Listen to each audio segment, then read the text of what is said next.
Chapter 19, page 165. On the rooftop, Pike surveyed the battlefield as adrenaline cascaded through him. He stayed low and kept the M4A1 pulled tight to his shoulder as he sought out targets that tried to close on Becca and Zeke's position at the Humvees. A turban-wearing man carrying an AK-47 fired steadily at the Marines as he approached in a crouch from the abandoned vehicles in the street. Pike, pinned down by the steady stream of rifle fire, Becca and Zeke couldn't respond. Pike targeted the man's head and shoulders from 3 stories up and squeezed the trigger, riding out the recoil and firing again and again. The Al-Qaeda gunner dropped in the street. At the end of the block, an SUV and a motorcycle came around the corner.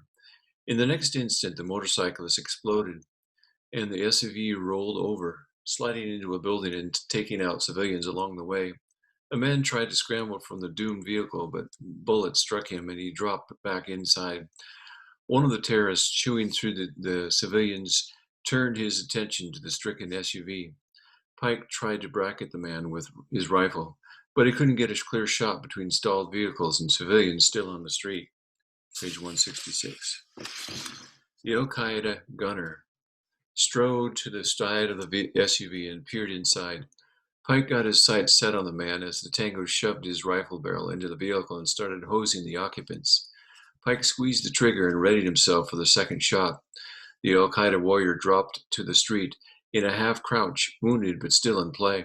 Pike shot the man twice more, leaving him stretched out beside the SUV. In the intersection behind the overturned SUV, another similar vehicle streaked by with a motorcyclist drawing even beside it. Before the SUV cleared the intersection, the motorcyclist exploded and the resulting blast blew the larger vehicle sideways as the tires shredded. Let it go. Pike blinked and refocused on the street in front of Becca and Zeke. Save your team. A half-dozen Tangos converged on the Marines' position from all sides. Pike fired relentlessly, but the targets were too fast. 2 of them were in the street, but 4 others closed on Becca and Zeke. Becca, get out of there. You can't hold that position. Below, Becca grabbed Zeke's arm and pulled him back towards the building behind them. Bullets slapped into the roof beside Pike, grabbing his attention immediately as he rolled for cover. He flailed out with his free hand and grabbed Cho's collar, pulling the man into motion. Together, they ran across the roof. From the corner of his eye, Pike spotted 3 Tangos on the next rooftop. Evidently, they'd abandoned their post inside the building and come to the high ground. Or maybe they'd been there and he hadn't noticed it all, the confusion. One of the attackers swung up an RPG. Cho stumbled and nearly fell, fisting the younger man's PDUs, thinking maybe he was moving too late after all. Pike kept Cho on his feet as they ran for the fire escape. Keep moving, Marine. Becca pushed Zeke ahead of her towards the doorway of the building. She hated leaving the Humvees behind. Mobility was one of a Marine's greatest assets in battle. She stumbled just for a moment as a bullet slammed into her Kevlar between her shoulder blades. The armor kept the round from penetrating, but the hydrostatic shock of the impact knocked the breath from her. She ran towards the doorway on Zeke's heels and then turned around, taking advantage of the shelter offered by the door frame. She raised her rifle to her shoulder and aimed at the Al-Qaeda fighter closing in on her. Take cover! Mechanically, but slower than Becca wanted, Zeke followed commands that had been drilled into him.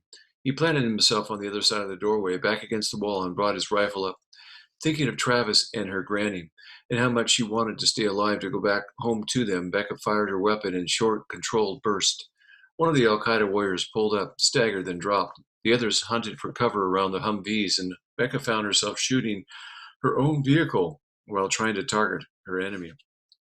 Zeke stood frozen. His eyes moved restively, and perspiration trickled down his chin and neck, but he never budged. Return fire, Marine! I'm reloading! Becca withdrew from the doorway and cleared the spent magazine, ramming it home in her ammo rack. One of the Tangos surged forward as soon as Becca pulled back. Do it now, or we're going to be overrun. Becca grabbed for the next magazine, trying in vain to dispel thoughts of Granny having to explain to Travis why Mommy wasn't coming home anymore. 168. Zeke held the trigger down, and bullets sprayed wildly, kicking up roadway chunks in front of the approaching Al-Qaeda warrior and rising to slam into the Humvees. The young Marine's weapon cycled dry in seconds. He squeezed the trigger again. Becca slammed the new magazine in place and slapped the release, strapping the first round from the clip and seating it. Reload, Marine. She struggled to keep her voice calm, keep her mind off Travis and Granny, and speak over the destruction taking place on the street around them. Set your weapon for 3,000, 3 round burst. Right, right. 3 round burst. Zeke wheeled back inside the doorway and dumped the empty magazine. It slid through his fingers and dropped to the floor. He started to reach for it. Reload! Becca targeted the tango, scrambling once more for cover and squeezed the trigger. The rounds caught the man in the back and he sprawled onto the pavement. Zeke grabbed a magazine and shoved it home on the third attempt. 3 round burst, set. If you survive this, you're going to work with him on his responses. Becca ducked inside as a fusillade of bullets chipped at the stone walls around the doorway and whizzed by her. The Humvees were a problem. Becca hadn't thought about the Al Qaeda warriors using them for cover. She hadn't thought there would be so many of them either. The citizens in the street had cleared out, leaving only their dead behind. Thankfully, they had taken their wounded with them, as far as Becca could tell. She freed a fragmentation grenade from her combat harness, shifted hands with her assault rifle, and yanked the pin. Holding the spoon in place, she showed the munition to Zeke. Fire in the hole. He nodded, pulled back, his face so pale she thought he might pass out.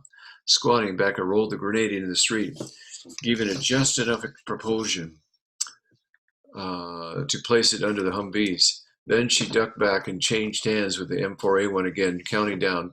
3, 2, 1. The grenade exploded and the shrapnel hammered the wall behind Becca and tore through the door into the room. Whirling, she leaned around in the doorframe again, peered out over the gun sights. 2 tangos were on the ground, their feet torn and bloody from the shrapnel that had ripped their legs from under them. They struggled to get to their feet, raising their weapons at the same time. Becca thought of the civilians lying beyond them, who were dead, cut down viciously with no quarter given. Her heart hardened, and she vowed that her young son would never see the part of her that was in action today. She pulled the trigger, killing both men. She swept the area over the rifle sights, realizing that the shrapnel had also taken out the tires on her Humvee. The vehicle listed sadly, like an old arthritic dog covered in scars from the earlier collision and the rough ride against the wall. For the moment, no one fired at her, but she heard small arms fire from above. Almost immediately, a loud explosion rang out, and she switched over to her comm. Pike! There was no answer. Pike! Pike didn't hesitate at the roof edge. Cho tried to hold up, but Pike kept his grip and muscled the other Marine over the side with him. He judged the fire escape location from memory. There were no markers along the roof. His memory wasn't quite spot on. He saw in a rush that he was going to miss the steps and landed 1 floor below him. That left a long fall that would break his legs even if he survived it. He released his hold on the other Marine and prepared to catch himself if he could.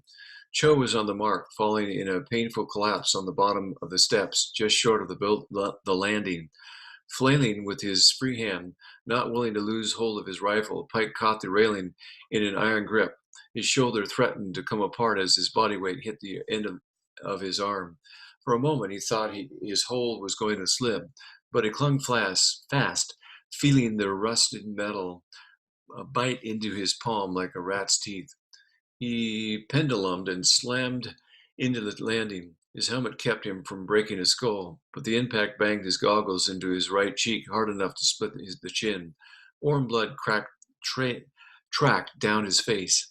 He yelled in pain and frustration as he slung his rifle over his right shoulder and swung the other hand up to grip the railing as well. The roof's edge exploded above him, and he knew that the Al Qaeda warrior with the RPG had fired low. Stone and mortar rained down on Pike and Cho, causing them both to duck their heads.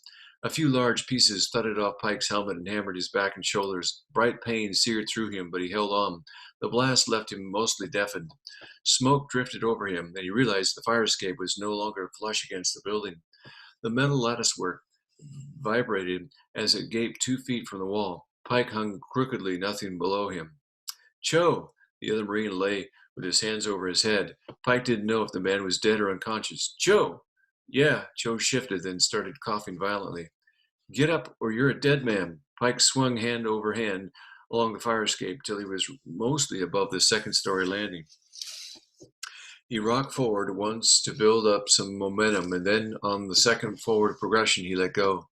Cho forced himself to his feet and started down the steps, leaning to one side because of the incline, that maybe because of some disorientation he was feeling. Pike landed safely, but his back and helmet collided against the railing with enough force to knock the wind out of him and temporarily send his senses reeling. He dropped to his knees, certain that the fire escape was going to buckle beneath him at any moment. He slid his M4A1 from his shoulder and pointed towards the collapsed section of the roofline as smoke and dust frosted him. Cho joined Pike on the lower landing, just as the first Al Qaeda warrior peered over the edge a few feet from the broken area. Firing instinctively, Pike bracketed the tank with 2 3-round bursts that drove the man backwards. Reaching to his combat harness, Pike ripped a grenade free, yanked the pin, and heaved it on top of the building. Pike! Becca repeated the name over the embidder, but Pike could barely hear it. He got to his feet and raced after Cho. 2 tangos stood at the roof's edge and fired down at them. Bullets whined off the fire escape railing. Ahead of Pike, Cho stumbled but kept going, whipping around the next turn as the steps shivered beneath them. I'm here! On top of the building, the grenade exploded and the gunfire from above came to an immediate stop. One of the tangos fell over the side and plummeted into the alley below, screaming all the way to the final sudden impact. Pike made the next turn and glanced at both ends of the alley, making certain his bearings and trying to gauge the danger they might be fleeing into. Where are you? Inside the building. Page 172. Good to go. Good to go? Yes. Rendezvous there? I had to give up the rooftop to encroaching hostiles. Yes. We got tangos still trolling the streets. Guys are real believers. Pike reached the alley and sprinted past Cho, who had stood undecided for a moment. The Marine didn't hesitate, falling in after Pike, though. This is an all-out push. Our lucky day, Pike muttered. What about support? With everything that had been going on during this time on the roof, Pike had lost track of the other Marine units en route. Inbound. Should be here any minute. The action on the street had intensified.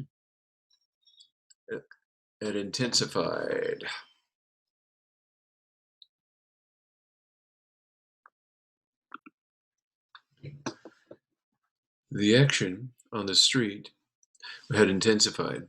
Al Qaeda warriors had swarmed the Humvees, drawn to the Marine vehicles like flies to an ice cream social. Rounds screamed along the alley, ricocheting from the building walls. Pike knew rounding the corner, even behind the shelter of the Humvees, was going to be risky.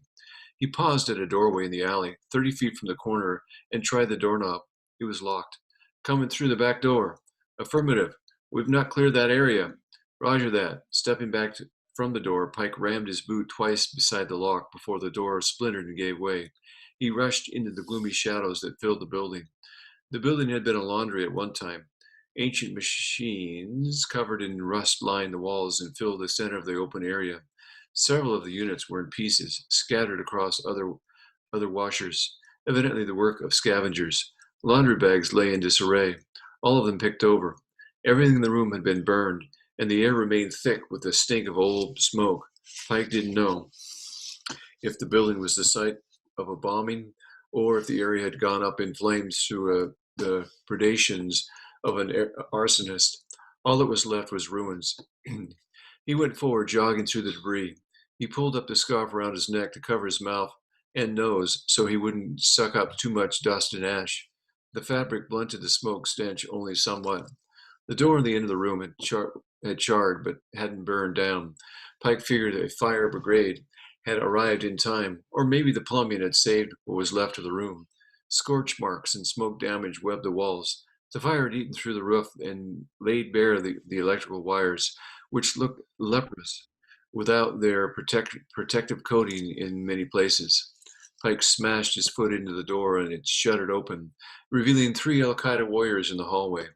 They'd evidently been creeping towards Becca's position. Less than 4 feet away, the tangos shook off their surprise and started lifting their weapons.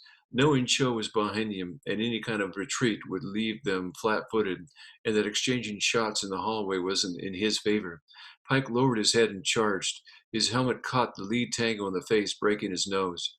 Pike kept driving, digging in with his combat boots, pulling the man's weight backward into the next man. Levering his left hand up between them, Pike gripped the smaller man's clothing in his fist, headbutted him again, and lifted the M4A1 into a firing position.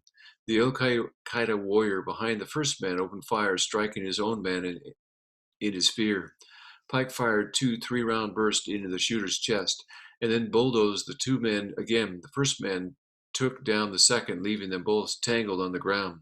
The third Al Qaeda warrior opened fire, but Pike ducked and, page 174, threw himself forward, propelling off the bodies of the first two men. Feeling them give beneath his weight, he struck the last Tango in the stomach, driving the man to the ground. Rising to his knees, still astride his enemy, Pike ripped the Kabar free of his combat harness, gripped it tightly, and plunged it into the man's neck. Breathing hard from the exertion and from the adrenaline thundering through him, Pike stood in the gloom and surveyed the dead men. He gripped his M4A1, then unclipped his flashlight and directed the beam through the hallway. At the end of the run, the corridor twisted to the right, probably leading to units on the other side of the building. Pike! Gunshots punctuated Pike's transmission. On our way! Ran into rats in the wall. Pike put his flashlight away and walked back to the doorway that led to the section where he guessed Becca and Zeke had holed up.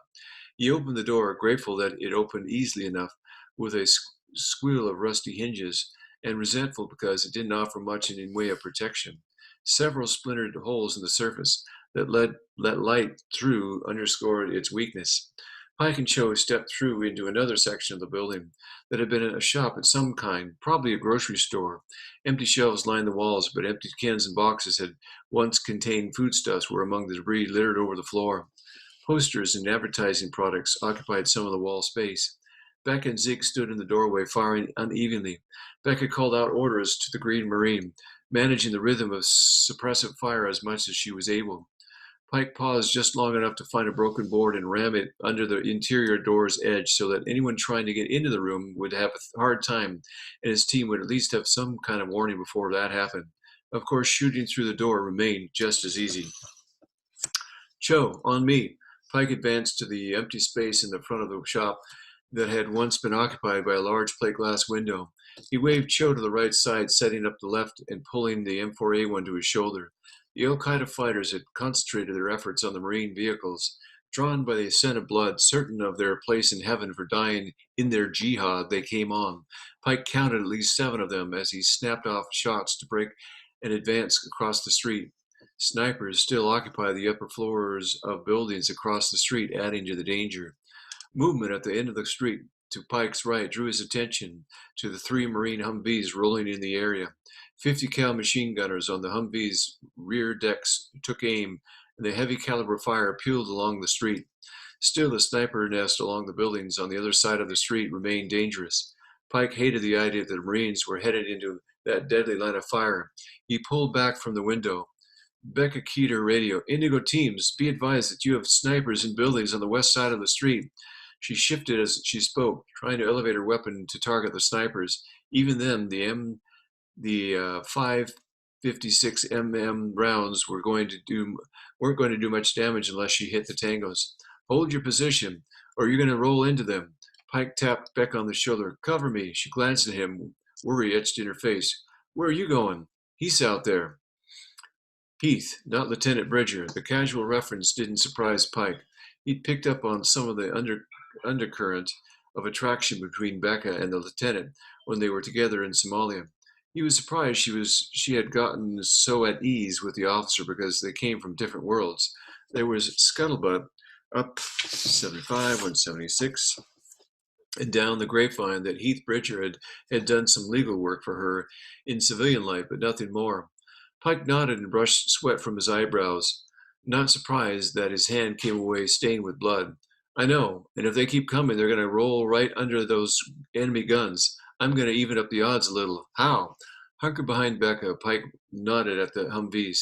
I'm going to grab one of those 50s and chase those snipers back into their holes. You can't go out there. I'm going. I need you to keep them ducking. Then Pike was in motion, staying low and running for all that he was worth.